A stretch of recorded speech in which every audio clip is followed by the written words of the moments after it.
الخلطة تجيب الهوال وما تخليك تفرق بين الحلال والحرام.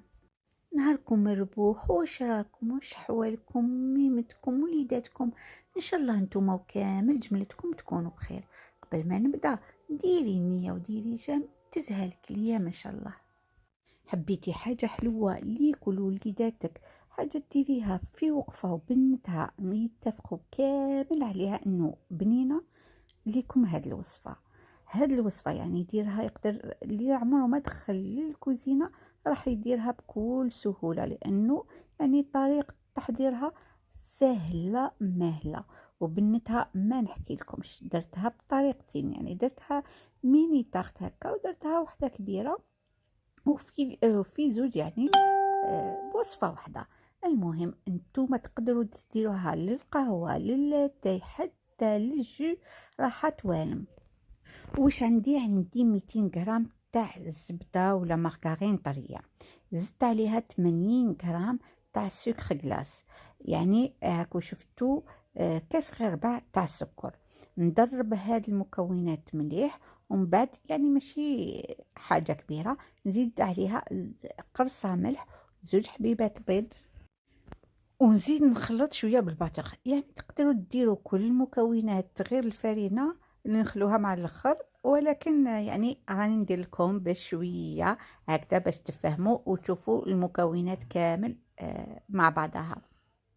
المهم خلطنا حتى يعني بيض لي الخليط نوعا ما. هاد الوصفة يعني توالم كي يكونوا ولادكم مع الامتحانات لازم لهم حاجة حلوة، راح يحبوها وسهلة. يعني تكون انتي التي تقري في ولادك تنوضي تديريها. ولادك في الصيف قاعدين ويحبوا حاجة حلوة، يقدروا حتى هما ينوضوا يديروها. يعني هاد الوصفة سهلة مهلة، وبنتها راح يتفقوا عليها كامل. هذيك المغرفة اللي شفتوني ضفتها هي كانت لافاني. نزيدو زوج مغارف كاكاو، يعني الكاكاو من الأحسن يكون بني ويكون نوعية مليحة. نزيدو يعني واحد 3 غرامات ولا تاع خميرة الحلويات، يعني أقل من نص. نزيد ندرب مليح، ونضيف الفرينة حتى تتلملي حوالي يعني واحد 400 غرام. هنا يعني ما ندربش بزاف، غير ما نشوف هذاك الكاكاو تخلط خلاص نحي الباتور، ونبدا نضيف الفرينه ديالي. الفرينه بيان سور تكون مغربله، نقعد نجمع في العجينه ديالي حتى تولي لي كتله، يعني متماسكه بصح طريه، ما تيبسوهاش حتى تجيكم يابسه. يعني هاد الوصفة هي وصفة صبر الشراش اللي مارفين تعودنا عليها من يماتنا وجداتنا، يديروها بالمعجون. دوكا راهم يديروها بالشوكولا وتخرج بنتها بنة. يعني جميع اللي داقها عندي طلب بالوصفة. شوفوا القوام تاع العجينة كيفاش راهو، يعني طري ولكن ما يتلاصقش في اليد. نحي يعني تلت، والتلتين نخليهم ندير به القاعدة. لي طاقت هادوما ديولي قلت لكم تحبوا ديروها كبيرة وتقطعوها على خطرة، ولا مثلا كانت عندكم ضياف، ولا حبيتوا تقدموها مع عصير، ولا تديروها في هكا دي تارتولات، ديروهم دي تارتولات صغار وتقدموهم قلت لكم مع القهوة مع الاتاي وحتى مع العصير يجي معاهم كامل. هنا درت بابي كويسون نحلها شوية، يعني ماشي رقيقة بزاف. فوالا ديروا حساب اللي درنا قطفة خميرة، يعني ماش تخمر لكم بزاف، وباش ما تجيش تقهم يعني لازم تكون شوية عجينة، خصوصا ولا درتوها هكذا كبيرة.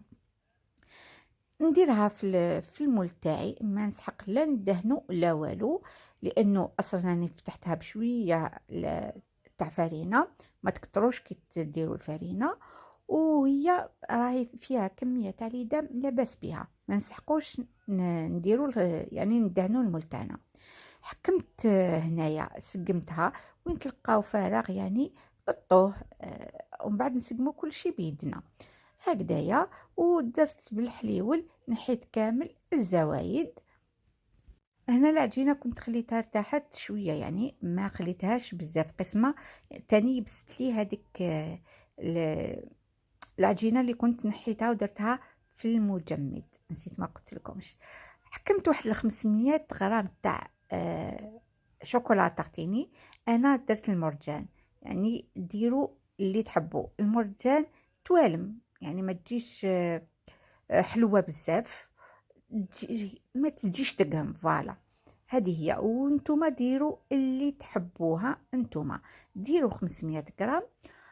وانا كنت حكمت تاني، حكمت الكميه تاع البندق ولا نوازات، كنت درتها تحمست غير شويه وكسرتها يعني بالموس. تقدروا تكسروها بالموس، ولا كيما درت انايا درتها في الساشي وحكمت بالحليول خبطتها كامل حتى تكسروا لي. ديروا الكميه اللي تشوفوها مناسبه ليكم، يعني كميه صغيره راح تكفي وتوفي. زدت درت شويه شوكولا من الفوق باش يعني ما يجينيش غير من الفوق هكذاك.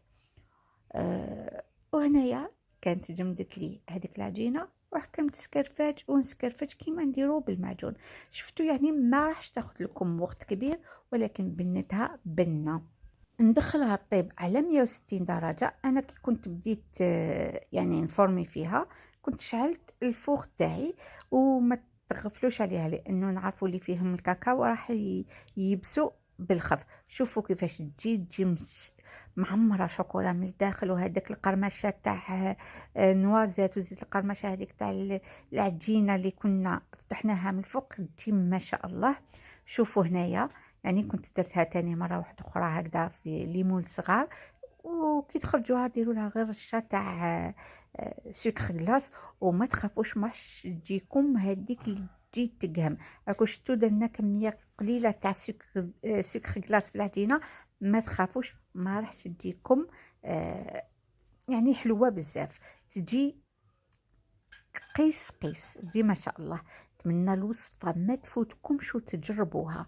عطوا لبناتكم ما راح يديروها وهما فرحانين لأنه سهلة وبنينة، راح يحبوها. يعني ما كاش واحد ما يقدرش يديرها ولا ما ينجحش فيها ولا.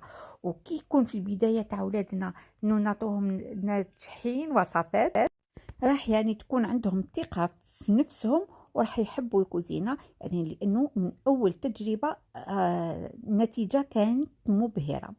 نتمنى الوصفة تاع اليوم تعجبكم. تهلاو لي في روحتكم. دمتم في رعاية الله وحفظه، والسلام عليكم.